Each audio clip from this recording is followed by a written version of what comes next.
Bom dia, boa tarde, boa noite, boa madrugada, galera. Como sempre, depende do local do mundo que você está vendo esse vídeo e do horário, como é que vocês estão.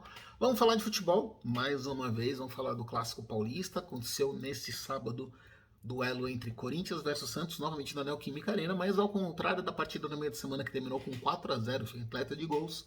Não tivemos tantas emoções, o placar terminou em 0-0, um empate pelo Brasileirão, que muda muito pouco a situação dos dois times no campeonato, mas para o Corinthians é importante, né? Ainda mantém aquele alto astral, o lado psicológico fica bom para o duelo contra o Boca Juniors. Goleou, tá com a vaga nas oitavas de final da Copa do Brasil, das quartas de final da Copa do Brasil. Vamos colocar 90% garantida. Tem que acontecer um desastre na Vila Belmiro pro Corinthians ser eliminado. E tem o foco agora contra o Boca Juniors, e por conta disso, inclusive, o Vitor Pereira optou por um time praticamente reserva, deu várias chances para vários moleques da base hoje. Já o Bustos optou já com a corda no pescoço, né, para perder de 4-0 para o rival. Gera muita pressão, mudou bastante o time, se não me engano, foram 6 mudanças entre alterações forçadas, né? O João Paulo e o Vinícius Anocelo não puderam jogar porque estavam suspensos, mas acabou optando ou colocando outros jogadores, então fez diversas mudanças, colocou o Áureo, o Felipe Jonathan entraram, o Lucas Pires foi parar no banco de reservas, enfim, tentou trazer alguma coisa diferente para tentar vencer o Corinthians na Neoquímica Arena e dar uma resposta para a torcida. Não aconteceu isso, a gente viu no primeiro tempo um duelo bem equilibrado. O Santos até teve algumas chances interessantes de gol, mas o Cássio trabalhou muito pouco na partida, né? E no segundo tempo, aí também para provar como o rodízio proposto pelo Vitor Pereira dá resultado, ele voltou na segunda etapa com o Juliano e Renato Augusto e o Corinthians controlou a partida. Criou algumas chances, começou a dar problema. O Rony, por incrível que pareça, o Rony quase fez um golaço, obrigou o John a fazer uma defesaça no segundo tempo. Acabou não precisando mexer nos times, preocupa um pouco do Queiroz, saiu sentindo dores e é o jogador que está sendo mais regular do Corinthians, mas empate de 0-0, então terminou a partida. O Santos fez muita cera, isso é importante também estar citando, o juiz poderia ter dado, o meu xará, né, Flávio Rodrigues de Souza, o árbitro poderia ter dado um pouquinho mais de tempo de acréscimo por conta de algumas questões físicas do Santos, mas o Corinthians segue com o Vitor Pereira sem perder na Neoquímica Arena, começa a melhorar um pouco seu desempenho nos clássicos, né? Perdeu para o Palmeiras, mas empatou com o São Paulo e empatou com o Santos. Então ainda não é o resultado ideal, o ideal seria estar vencendo, mas consegue um empate. Trazendo rapidinho para vocês os números, né? Foram poucas finalizações a gol, foram 9 do Corinthians, sendo uma no alvo, e foram 7 do Santos, 2 no alvo, as 2 no primeiro tempo, né? Que fizeram o Cássio trabalhar um pouquinho. Corinthians mais uma vez tendo mais posse de bola, 62% contra 38%, 85% de precisão do passe contra 73% do Santos. Então realmente aquela questão de o Santos com muito passes errados e aí prejudicando o ataque. E um lado importante que dá para citar em relação ao Corinthians do ano passado com o Silvinho, né? Com o Vitor Pereira você vê um time que desarma mais, inclusive faz mais faltas. Né? O Corinthians fez 20 faltas hoje contra 10 do Santos. Então até para também evitar. E mais uma vez a gente teve alguns destaques individuais, eu vou citar da partida de hoje.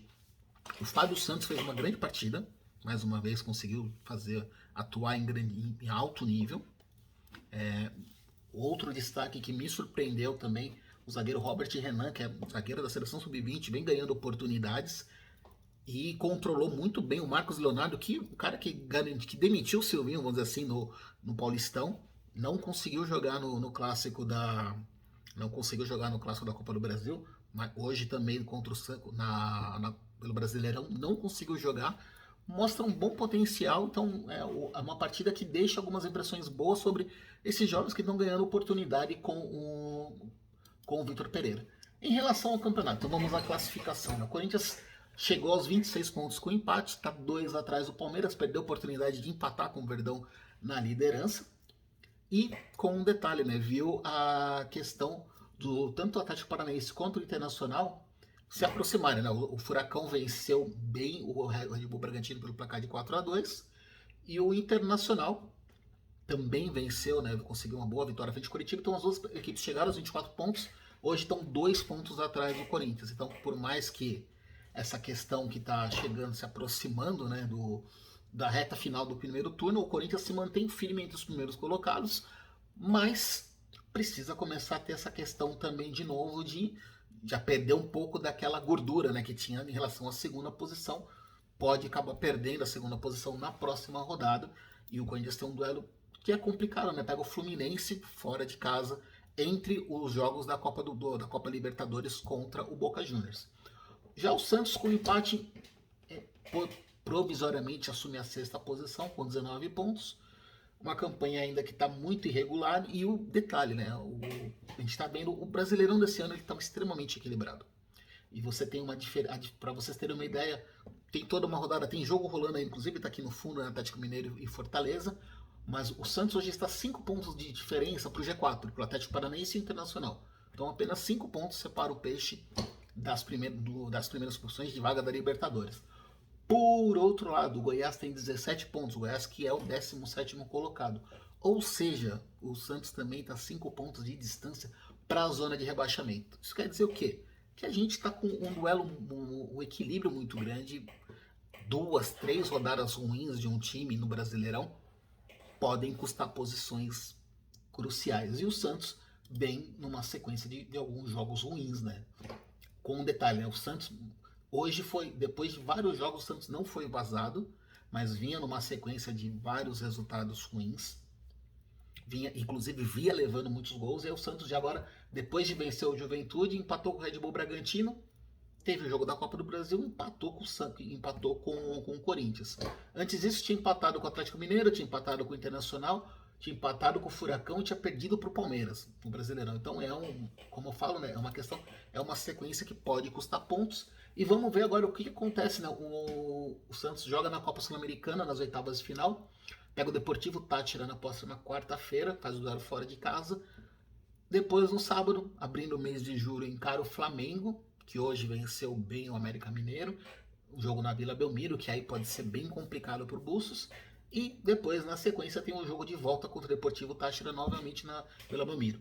Essa sequência é importantíssima para o Fábio Bustos conseguir se manter no comando do clube.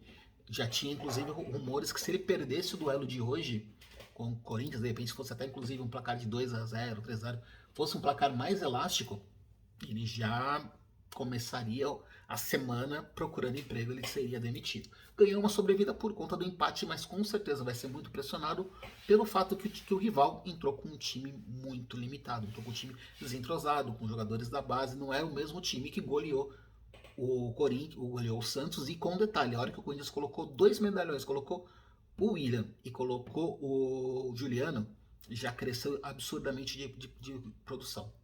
Pelo lado do Timão, próxima terça-feira, duelo de ida contra o Boca Juniors, novamente na Neoquímica Arena. Então, fechando essa sequência de 3 jogos seguidos e 4 jogos seguidos em casa, né? Com um aproveitamento até interessante. O Corinthians ganhou do Goiás, goleou o Santos na Copa do Brasil, empate, e agora espera, com a volta dos times dos titulares, né? O Corinthians poupou realmente muitos jogadores contra o Santos, fazer uma boa partida contra o Boca, garantir, de repente, uma vantagem importante para o jogo de volta, que acontece no dia 5 de julho. E entre os duelos da Copa Libertadores, como comentado, tem o jogo contra o Fluminense no Rio de Janeiro, no dia 2 de julho, duelo que a gente vai fazer um teste realmente de como está esse Fluminense do Fernando Diniz, que vem oscilando, vem pegando alguns resultados bons, mas é aquele time que faz grandes goleadas e ao mesmo tempo acaba também perdendo alguns resultados ruins. E com um detalhe, né, da sequência recente do Fluminense, a gente pode citar 2 jogos onde o Fluminense teve jogador a mais e não conseguiu fazer valer tanta diferença, né? Empatou com o América Mineiro,